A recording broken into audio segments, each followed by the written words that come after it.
Welcome everyone to our second session in our series of how to be a DBE or what it means to be a DBE in our podcast Supplier Diversity News with yours truly, A&P International. I'm Samuel Lowry, the Marketing Communications Manager, and it is my honor to welcome you all to be with us today. Today we have two amazing women who I get to call not just coworkers but family, and to welcome Ms. Ana Maria Quintero Lowry, our President and CEO, as well as Damaris Perez, our Global Connections Coordinator. And they're going to talk today about what it means or how to get certified as a DBE, something that I personally don't know anything about. So just like you, I'm going to be listening so closely because it's some great knowledge and something really impactful that can really help you to leverage your business for growth. So, Mrs. Lowry, Damaris, please just take it away and give us all the amazing knowledge that you have for us. Well, thank you so much again, and it's great to be with the audience. You have been very loyal to us, and we look forward for continuing empowering all the diverse suppliers, the disadvantaged business owners that are listening to us today. When we were wondering who will we inviting for this subject, uh, the opportunity was perhaps we can invite somebody from the outside. But I said, no, we need to bring our own master in this subject, which is our own global connection coordinator, which has been an amazing woman and great support for AMP International since the time that we were able to steal her prior job many years ago. I met Damaris in 2008. Eight. So that means 12 years ago when she was working for the MBDA, MBDA. MBDA. And so she always, for the last, wow, all this year has been working on a specific diversity supplier. So Damaris, why to invite people from outside if God has blessed us with you inside? So thank you for all the hard work that you do. It's a joy to work with you. Thank you for all your knowledge and your continuing growth and helping our diverse business enterprises. So Damaris, today we are going to talk about certification. So what Mhm. does it mean a certification? What is a certification as a DBE, as a disadvantaged business enterprise? Well, first of all, I want to thank you for that fabulous intro. Wow, 12 years. It seems a while, right? But And it feels like yesterday. it's not fair because I show gray hair, but you don't. So that's yeah, They're coming. Trust me, they're coming. good, Well, good. I'm very happy to be here and share a little bit of what it means to be to have a certification as a diverse supplier. For me, a certification it's like the ID, that identification that identify a disadvantaged enterprise that it's 51% owned, managed, and controlled by that person that fulfills that diversity criteria. What do you mean by diversity criteria? Are there different criteria for diversity? Well, there are different type of diverse there are different type of certifications. The first one, you can be certified as a minority owned business, and here comes the African American, Asian, Indian American, Hispanic, or Native American. Then also we also have the woman owned business certification. We have the service disabled, veterans, and LGBT. So there's different type of certifications that they're offered these days. Okay, and that is who offer them? Who is just the private sector, the public sector? Where can I go to get a certification, Damari? Well, great question. There's different agencies. There's a private sector, which the most recognized one, it's NMSDC, which is the National Minority Supplier Development Council. They have local offices here in Florida. It's called FMF, Florida State Minority Supplier Development Council. Then we also have WeBank. They are also for the private sector, and they do certify women-owned business. Now, we also have here for the Central Florida local agencies from government, like the City of Orlando. Then we also have Orange County certification. And then we have the GOA too, which is for the Greater Aviation or Orlando, the airport Orlando. Thank you so much. In the beginning, you mentioned that a diverse supplier needed to own more than 51% and being active. Isn't that assumed and being active? Or explain a little more about it. Yes, they have to. You have to really be honest and clear. You have to say who you really are. You can't just come out and say, okay, let's just assume that your wife is the owner, but then because you really want the certification, then you might switch. No, you have to really prove that you are who you are, that you're actually active managing the business, that it's owned and controlled by you, that 51%. That reminds me, Damaris, that one day we were honoring some scholarships, and then one of them had put it as has registered as a woman business owner. And when we contacted the wife, she didn't know anything about it. Mm. Her husband who has used her name for it. So I appreciate you mentioning that. And the person needs to be on the day-to-day operations. That is very significant. Absolutely, and unfortunately, these days it's been a huge mistake that it keep repeatedly being done by many business owners. So integrity, it's a very important key here in the business world. Now, another thing that I see, Damaris, you mentioned it that on the private sector, we had the certification for the minorities, and in the public sector, minorities are people from different countries as well. So that means we have right now a lot of immigrants. And Correct. immigrants of many different countries who wants to even bring their business to the States and open offices here. So do they need to be U.S. citizens before becoming certified as a minority? Right now, for some agencies, like for the private sector and also for the federal, you have to be a USA citizen. But now the city of Orlando and Goa, they do offer certifications for minority business and women business owned that they're not US citizens. They do Okay. have to show up that their business are legally registered here in Florida. So Well, there's also a process. yeah, you just emphasized that they need to prove that their business is legally registered. Does it mean that I, Ana Maria, as a human person, cannot be certified as a minority? No, you can. Yes, you can. As a human being, or do I have to have a business, Damaris? That's No, you do have to have a business. Yes, okay. you need to show that you have a business registered under your name, and Okay, that the first step is go to Sunbiz and get registered. perfect. Hmm. Perfect. That brings clarification, and I appreciate that. So, Hmm. are those certifications free? You know, there are when a lot of startups right now. We see how our economy has been tremendously affected by the pandemic, and many corporations has reduced their employees, and they have been furloughed. A lot of small people had people need to think how I'm going to survive, so they had decided to open businesses. So startups also have a major emphasis in the financial.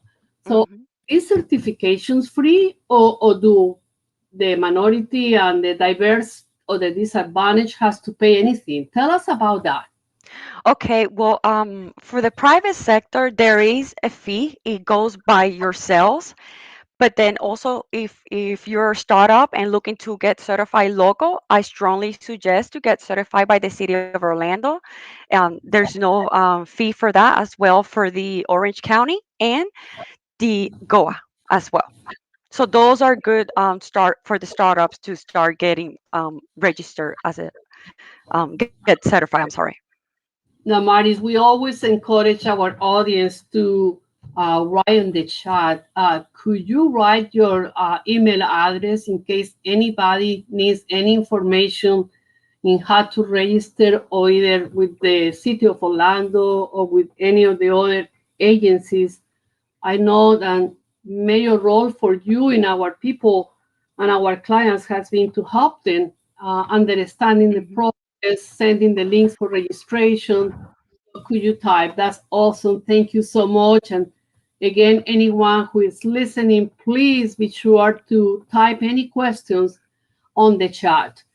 So, Damaris, I also understand that the Hispanic Chamber of Commerce has a scholarship for these certifications. Can you tell us about that, please? Yes, I believe they started the program 2 years ago. They do pay. You have to pay first, but then they refund it, and it takes a process. You need to submit and fill out an application for this. It's like a financial aid for your certification, and they do cover the cost of it. It goes. They sit down and talk about it, and then analyze it if they qualify or not. Thank you so much. Again, that's the Hispanic Chamber of Commerce of Metro Orlando. So we are going to see in the types of government, we already saw that. Is there any connection then if I have one certification, will that help me in another institution? Or do I have to do each one separately? Or there is any correlation that they will accept? Well, many like for example, Goa, they do accept the certification for the city of Orlando, so they are do correlated. One thing that I strongly suggest, once you start a certification process, please open a file and save all those documents, because in the future, if you're going to need to request for another certification, you are going to need those as well. So yes, there is some relation on that. By the Some of way, them. I thank you, Damari, because you have been so diligent in keeping all the documents and processing us and registering us. And right now we have several certifications as minority suppliers within National Minority Supplier Development Council. We have the City of Orlando. Hmm. We have the Tampa Airport, which correlate with Goa. So it's a reciprocation. So that is a great thank you for what you do for our company Hmm. in a certified. Now, many people say, well, Damaris, I go to all these meetings, I get the certification, I go to the meetings of all the different agencies, I go to matchmaking events, I go to different after hours, but I never get business. Is that something that automatically happen if you are certified and you are starting to be invited, or how does it work, Damaris? Well, thanks that you bring that up, because being in the field of diverse supplier, I've been through the years realizing that that's one of the huge frustrations for the diverse supplier, that they believe that getting all these certifications are going to guarantee them contracts and actually get the connection that they need to with that corporation. But it's more than that. The diverse suppliers, they need to understand that the certification, it's one of the elements to get you to do business with that corporation, but there's also they need to be equipped on how to do business with those corporation and government agencies. They have so many different requirements and procedures. Not working with one corporation is not the same as working for the government agency. So there's more than that, and then the networking, and then those are elements. You actually need to be equipped and prepared as a diverse suppliers on how to do business with them. So there are benefits in being certified, but no, it's not allow me to be with an attitude of entitlement. Hmm. Benefits. Can you share those benefits? Yeah. Some of the benefit is exposure to the supplier diversity. There's also networking. It carries a decent amount of weight, and also it's a way of promoting your business. Mhm. So, who are the buyers? I always hear a term that is a little confusing, Damaris. I hear a term of tier one and tier two. What does it mean to be tier one and tier two? Okay, well, tier one, it's when actually the supplier it's selling directly to the corporation or to the government agency. And then Ah, for tier two, it's when you are brought up as a subcontractor to do business with a corporation or an agency, or also to do business with other small business, which is something that a lot of people they just want to jump in straight and do business with the corporation. But there's other way to start here at AMP. We have a, diversity pool from janitorial services, roof, we have engineer, architects, you name it. And we only now equip them and prepare them to do services with corporations, but you can actually do business and find great deals with other small diverse suppliers. that's right. All our printing goes to A&G. All Uh-huh. signs go to Fast Signs. We have janitorial services. We have painting. We have roof services. So we promote ourselves and believe in buying from diverse suppliers ourselves. That is very encouraging. Do you think that the corporations has any frustration in the supplier diversity community? Yes, absolutely. And here comes the part that there's so many people certify and trying to get a hold of them, but the frustration comes when they don't know how to do business with them. Yeah, that's why it's also very important to have the connections and be able to be present there. And that's the value you were talking about exposure, because Hmm. important than you do your diligence in being introduced and being connected with the right people. And happen Hmm. because the corporations right now that only have one, two, three, four people the most receive Hmm. and tons of certificate uh, people wanted to work with them, offering their services, and the reality that many of them, from 100, only few are equipped Hmm. for the corporations because it's different. It's different Yes. corporation than to work for a small business. Hmm. Do you have in AMP another understanding for DBE?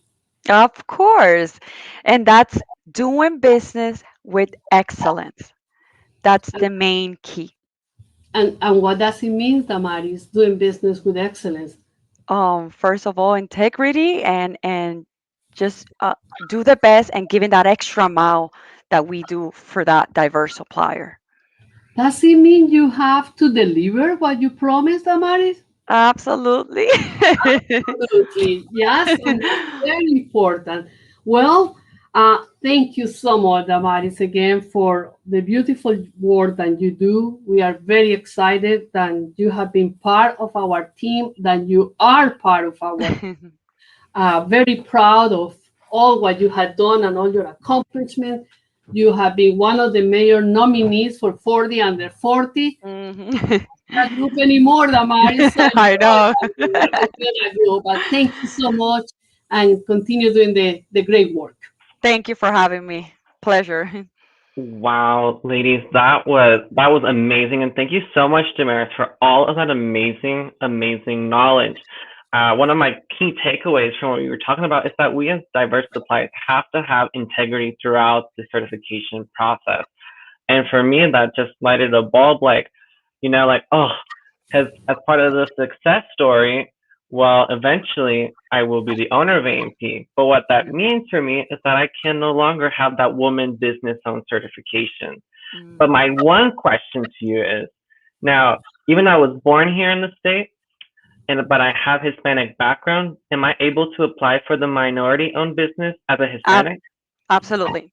Okay, that's awesome. So at least we can keep that eventually, sir. Awesome.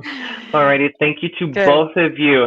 And my other key takeaway was doing business with excellence, our version of DBEs, which is totally awesome and totally needed because the certification only gets us in the door. But what can get that signature, that John Hancock on a piece of paper that gives us a contract or a check is doing your business and following through with complete excellence. And we in A&P want to empower you to do business with excellence. So we have a great opportunity just for you. Starting February 19th, we are launching another group coaching program. It goes from 9 to 12 p.m. and it's a monthly group coaching session along with a one-on-one application and business session with one of our business coaches. So please listen closely as I play this video. It has awesome information and we look forward to seeing you soon.